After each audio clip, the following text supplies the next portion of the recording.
Hi, my friends. I want to introduce beautiful Rosemary to you, and welcome to Viv Unplugged. We're very excited that you're with us today, and I'm going to be doing a really cute little haircut.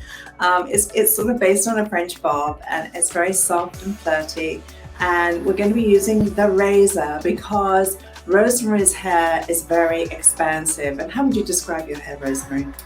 Well, you have a terminology you like to use, and it's your favorite word, which is Chia pet. Chia. Chia. Chia. Chia.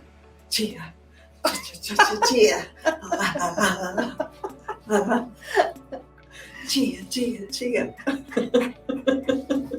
It's expensive. So anyway, that's what we're going to do.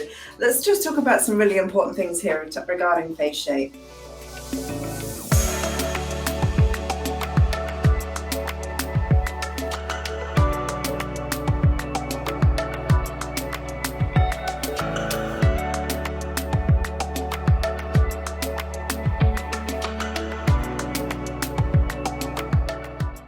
Notice how far away I'm standing.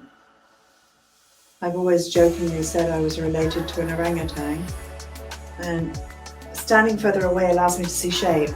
Standing close, I see detail. Very, very different, and I really just want to see that effect.